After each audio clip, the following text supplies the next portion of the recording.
Good morning, students. Today we will do chapter 10, worksheet 2. Here, question number 1. In figure, L parallel M, P perpendicular L, and Q perpendicular M. Show that P parallel Q. बेटा यहाँ figure में देखो, ये line L है, ये M है. L और M parallel है और हमें क्या प्रूफ करना है? P और Q को पैरेलल प्रूफ करना है. ठीक है, जो भी आपको गिवन है, सबसे पहले आप गिवन राइट करिए. क्या गिवन है? L parallel M. Second thing, P perpendicular L and Q perpendicular M. Perpendicular का मतलब क्या होता है बच्चे? Making angle of 90 degree. It means ये एंगल क्या है हमारे पास? 90 डिग्री. और Q M पे परपेंडिकुलर है तो ये एंगल भी क्या है? 90 डिग्री. और हमें प्रूफ क्या करना है? P parallel Q. बड़े आपको पता है इन दोनों लाइंस को पैरेलल प्रूफ करने के लिए तो इन दोनों लाइंस में जो भी एंगल हमें फाइंड आउट करने हैं, पहले हम एंगल फाइंड आउट करेंगे और उनमें रिलेशन निकालेंगे. अगर हमारा रिलेशन वेरीफाई हो जाएगा तो हम प्रूफ कर पाएंगे P पैरेलल Q. ठीक है बच्चे, सबसे पहले हम एंगल फाइंड आउट कर लेते हैं. इसको नेम अपनी तरफ से आप नेमिंग दे सकते हो. इसको नंबर 1 एंगल दे दिया मैंने. यहाँ मैंने एंगल बनाया एक, इसको एंगल 2 नेम दिया, इसको एंगल मैंने दे दिया 3 नेम और इसको मैंने दे दिया एंगल 4. क्लियर? अब आपको एंगल 1 90 डिग्री गिवन है. P perpendicular L means angle 1 is equal to 90 degree and Q perpendicular M means angle 3 is equal to 90 degree. ये सब हमें गिवन है. अब इसको हमें प्रूफ करना है पैरेलल, तो हम स्टार्ट कहाँ से करेंगे? जो हमें गिवन है. क्या गिवन है बच्चे? L parallel M. ठीक है, L M के पैरेलल है और P ट्रांसवर्सल हो गई. ठीक है, तो अगर एंगल 1 और 2 में क्या रिलेशन है? 1 और 2 एक दूसरे के क्या है? Corresponding angle. तो इक्वल होंगे ना. क्यों इक्वल होंगे? क्योंकि L पैरेलल है M के और P is a transversal line. You can write it transversal line. Clear? Angle 1 is equal to 2. क्या रिलेशन है बच्चे? Corresponding angle. We will write the reason for each and every step.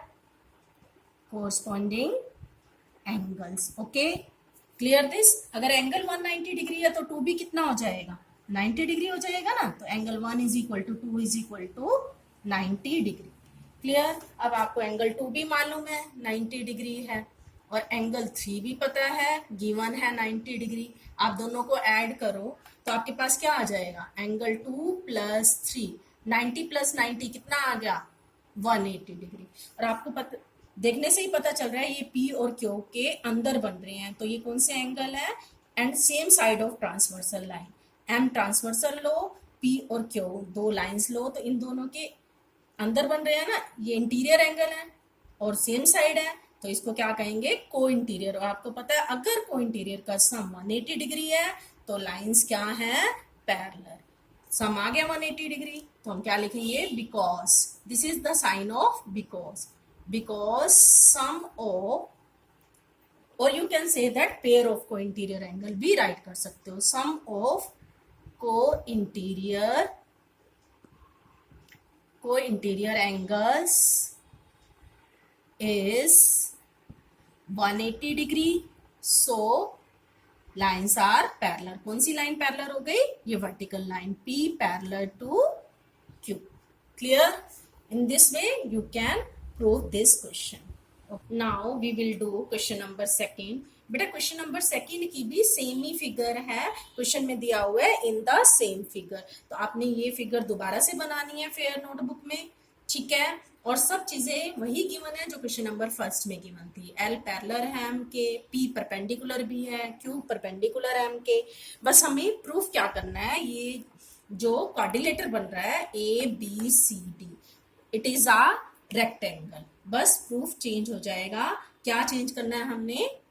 To proof में क्या आएगा? ABCD is a rectangle. Okay, clear this? तो अब इस rectangle proof करने के लिए हमें क्या करना पड़ेगा? किसी भी क्वाड्रिलेटर के अंदर के, अगर कोई क्वाड्रिलेटर है आपके पास और उसके इंटीरियर एंगल, सभी इंटीरियर एंगल क्या हो? 90 डिग्री हो जाए तो हम उस क्वाड्रिलेटर को क्या बोल सकते हैं? रेक्टेंगल. तो तो it means we have to prove all the angles of this quadrilateral is of 90 degree. Okay, so we will mark the angles inside the quadrilateral. ये तो आपने ऑलरेडी मार्क किए हुए हैं 1 2 3. इसको मार्क कर दो 4, इसको मार्क कर दो 5. इसकी हमें जरूरत ही नहीं है. इसको हम मार्क कर देंगे एंगल 5. क्लियर? ठीक है. स्टार्ट आपने बिल्कुल वैसे ही करना है जैसे फर्स्ट क्वेश्चन में किया था. एल पैरेलल है, पी ट्रांसवर्सल है. एंगल 1 और 2 में क्या रिलेशन है? कोरस्पॉन्डिंग. 1 90 डिग्री है तो 2 भी 90 डिग्री हो गया. ठीक है, क्लियर? अब देखो बच्चे, 1 और 4 में क्या रिलेशन है? 1 + 4 लीनियर पेयर बन रहे हैं ना. 1 + 4 इज इक्वल टू 180 डिग्री. कौन से एंगल है ये? Linear pair. क्लियर? अगर 190 डिग्री है तो 4 कितना हो जाएगा? 90 + 4 इज इक्वल टू 180 डिग्री. तो एंगल 4 इज इक्वल टू कितना हो जाएगा? 180 - 90 that is equal to 90 degree. अब आपके पास एंगल 4 भी आ गया, एंगल 2 भी मालूम है, 3 भी. अब क्या रह गया? खाली एंगल 5. अब देखो बच्चे, एंगल 3 और 5 में क्या रिलेशन है? को इंटीरियर एंगल है ना, क्योंकि एल और एम क्या है? पैरेलल. तो अब हम क्या करेंगे? को इंटीरियर का रिलेशन निकाल सकते हैं. Clear? As you know L parallel M. और ट्रांसवर्सल कौन सी होगी अब? Q. Q is a transversal line. ठीक है, तो 3 और 5 में क्या रिलेशन है? Angle 3 + 5 is equal to 180 degree. Reason क्या है? Co-interior angle. Clear? Clear this? और एंगल 3 कितने डिग्री है? 90 डिग्री. तो एंगल 5 कितना हो जाएगा? Angle 5 is equal to 180 - 90 that is equal to 90 degree. अब आप ध्यान से देखो, सभी एंगल मिल गए. Angle 1, angle 2, sorry angle 2, angle 3, angle 4, angle 5. सारे एंगल पता चल गए 90 degree. In a quadrilateral if all angles are 90 degree so it is a rectangle. So ABCD is a rectangle. Clear this? Got it? Question number 3. Figure is given. You will make the figure again in fair notebook with the pencil. Okay? बार बार मैं यही कह रही हूँ, सभी figures आपने fair notebook पे बनानी है. ओके, इसमें क्या है? एक ट्रायंगल है ABC और इसमें AD है ना एल्टीट्यूड. AD क्या है? एल्टीट्यूड. एल्टीट्यूड का मतलब क्या होता है बच्चे? 90 degree angle. Clear this? AD एक एल्टीट्यूड है और इधर से आपको CQB, ये क्या है? CQ. क्लियर? और ये एंगल भी आपको 90 डिग्री मालूम है.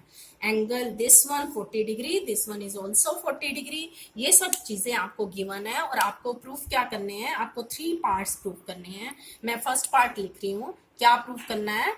BP parallel to AD. हम 1 by 1 पार्ट प्रूफ करेंगे. सबसे पहले हम फर्स्ट पार्ट के प्रूफ के लिए क्या करेंगे बच्चे? जो गिवन है हम वहीं से स्टार्ट करेंगे. हमें क्या गिवन है बच्चे? हमें इन दोनों लाइंस को पैरेलल करना है. तो इट मीन्स हम इन दोनों लाइंस के बीच के एंगल्स का रिलेशन निकालेंगे. आपको ये एंगल भी मालूम है, ये भी.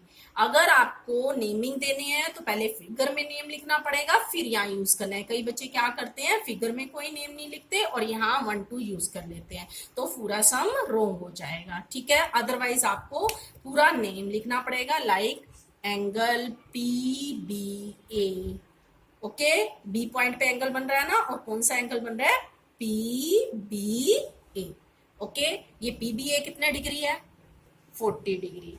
और ये एंगल कितने डिग्री है? BAD. ये भी कितने डिग्री है? 40 डिग्री है ना, 40 डिग्री. और दोनों को आप ध्यान से देखो इस तरह से. ये क्या रिलेशन है? दो लाइंस के बीच में ये क्या है? Transversal line.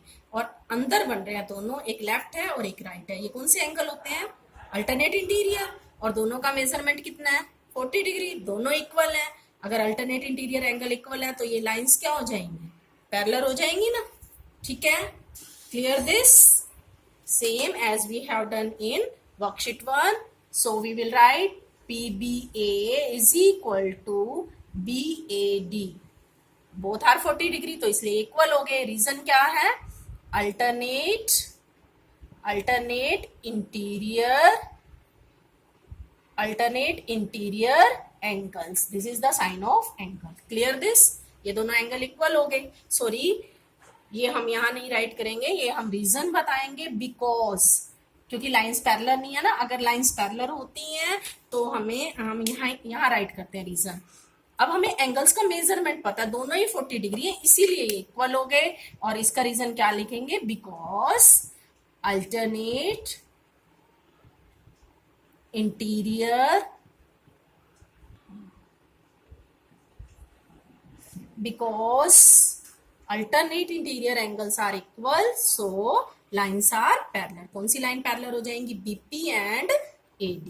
BP and AD parallel to each other. Okay बच्चे, बेटे इसके ऊपर ना एक मार्क लगा हुआ है लाइन सेगमेंट, इसको बोलते हैं लाइन सेगमेंट. लाइन को तो आप जितना मर्जी एक्सटेंड कर सकते हो, और लाइन सेगमेंट क्या होता है? Particular length. तो ये 2 पॉइंट्स है ना, इसलिए इसको हम क्या बोलेंगे? Line segment. इसलिए हमने ये ऊपर मार्क किया है साइन. Okay, clear this? अब सेकंड क्या प्रूफ करना है? फर्स्ट पार्ट प्रूफ हो गया. अब सेकंड पार्ट में आपको क्या प्रूफ करना है बच्चे? ये दोनों AD और CQ में रिलेशन लेना है. AD पैरेलल टू CQ, ये हमें प्रूफ करना है सेकंड पार्ट. ठीक है, अब इसको प्रूफ करने के लिए आप इसी साइड देखो, इन दोनों एंगल्स में रिलेशन लो. ये देखो ध्यान से, एक ये ऐसे, ये इस तरह से बन रहा है. ये ADCQ, ये एंगल आपको पता है 90 डिग्री.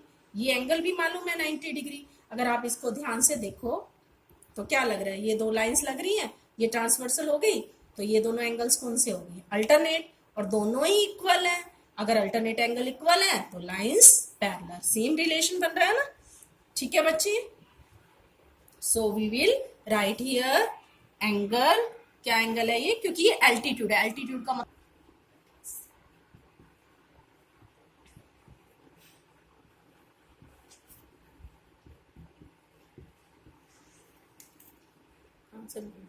यस. अब हमें ये गिवन है ना बच्चे, एंगल ADC 90 डिग्री और एंगल DCQ भी 90 डिग्री, दोनों इक्वल है. तो हम क्या लिखेंगे? Both the angles are equal. Reason क्या है? अल्टरनेट इंटीरियर ना. तो ये रीजन अगेन आप रिपीट कर दोगे, यहाँ अगेन लिखोगे, because alternate interior angles are equal, so lines AD parallel to CQ. Okay, ठीक है. अब थर्ड पार्ट क्या है बच्चे? थर्ड पार्ट में आपको प्रूफ करना है BP पैरेलल टू CQ, यानी इस लाइन और इसमें रिलेशन निकालना है, BP और CQ में. ओके, इसके लिए आप क्या करोगे बेटे? जो दोनों पार्ट आप ऑलरेडी प्रूफ कर चुके हो ना, उन्हें राइट करो. लाइक फर्स्ट पार्ट हमने किया था BP parallel to AD, proved. जो हम प्रूफ कर चुके हैं उसको क्या लिखेंगे? प्रूव्ड. सेकेंड क्या किया हमने? AD पैरेलल टू CQ, ये भी क्या है? प्रूव्ड है. क्लियर? अब आप ध्यान से देखो, BP भी AD के पैरेलल है, CQ भी AD के पैरेलल है. अगर 2 लाइन सेम लाइन के पैरेलल है तो आपस में भी तो क्या होंगी? पैरेलल होंगी ना. सो या इसको बोलते हैं सो, या दिस इंप्लाई, इसको बोलते हैं, इसका मतलब ये है कि BP and CQ are parallel. We call this sign as this implies.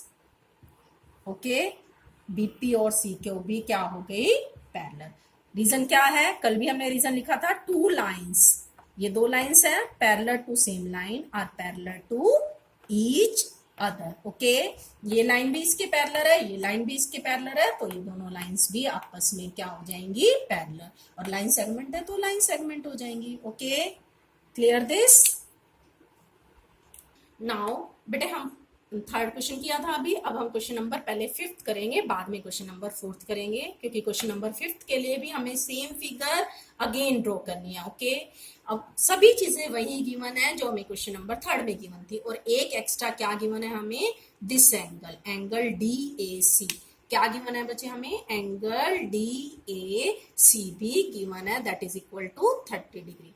Means ये 40 डिग्री है, ये 30 डिग्री है, और हमें फाइंड क्या करना है? क्या फाइंड करना है? All the angles of triangle. All the angles of triangle, triangle के सारे एंगल्स फाइंड करने हैं inside interior angle of triangle. यानी हमें ये एंगल फाइंड करना है, ओके और हमें कौन सा एंगल फाइंड करना है, ये वाला एंगल फाइंड करना है, एक ये एंगल फाइंड करना है और ये वाला पूरा एंगल फाइंड करना है। ओके ये तो आपको देख के ही पता चल रहा है। एंगल ए क्या होगा, एक 40 डिग्री है एक 30 डिग्री है, दोनों को ऐड करेंगे तो पूरा एंगल ए आ जाएगा ना। इसको एंगल ए नहीं लिखेंगे, पूरा नेम लिखेंगे, क्या लिखेंगे, B A C. We have to find angles of triangle. Of triangle का मतलब इंटीरियर एंगल ऑफ ट्राइंगल। तो सबसे पहले हम कौन सा एंगल फाइंड करेंगे, अगर फाइंड करना हो तो हम सोल्यूशन लिखते हैं, अगर प्रूफ करना हो तो यहाँ क्या लिखते हैं, proof. Okay now angle B A C is equal to क्या हो गया, 40 plus 30 that is equal to 70 degree. एक एंगल तो पता चल गया, अब बाकी क्या रह गए, एंगल ये ए बी सी फाइंड करना रह गया और ए सी बी। अब ध्यान से देखो बच्चे, आपको ये एंगल पता है 40 डिग्री, ये 90 है तो ये भी 90 होगा। ओके इट मीन्स ये भी 90 डिग्री है, तो आप एंगल बी फाइंड कर सकते हो, या पहले अगर आप एंगल सी फाइंड करना चाहते हो तो सी फाइंड कर लो। Now as you know in triangle, हम पहले एंगल सी फाइंड कर लेते हैं। In triangle A D C आपको एंगल ये भी पता है 30 डिग्री, ये भी 90 पता है, तो ये आ जाएगा। ठीक है तो एंगल कैसे फाइंड करोगे, A C D. A C D कैसे फाइंड करोगे, A C D is equal to 180 minus by angle sum property, इन दोनों को क्या कर दोगे माइनस, 180 माइनस 90 प्लस 30। रीजन क्या है, angle sum property. You know that sum of all the three angles of triangle is 180 degree. 180 degree होता है ना। अब 180 minus angle ACD is equal to 180 minus 120 that is equal to 60 degree. अब आपके पास angle C आ गया। ACD मतलब ACB भी वही होगा जो ACD भी। सो ACB is equal to कितने डिग्री हो गया आपके पास 60 डिग्री। अब कौन सा एंगल रह गया, B एंगल फाइंड करना रह गया ना, एंगल बी क्या हो जाएगा, angle A B C is equal to 180। कौन सी ट्रायंगल में फाइंड करोगे, कंप्लीट ट्रायंगल में, इन ट्रायंगल ए बी सी। तो हम कंप्लीट एंगल लेंगे, पूरा एंगल ये कितना था 70, ठीक है, और सी अभी हमने कितना फाइंड किया 60 डिग्री। क्लियर दिस, कौन सी प्रॉपर्टी है बच्चे ये, angle sum property. 180 minus 130 that is equal to 50 degree. सभी एंगल मिलके ये कितना आ गया 50 डिग्री, और ये कितना आया था हमारे पास 60, और ये कितना था 70 degree. In this way you can find all the angles of triangle and in the last you will write the result. Okay, clear this? We will do question number 4th in next video with worksheet 3rd. Okay, you will complete question number 1, 2, 3rd and 5th. Okay, have a nice day.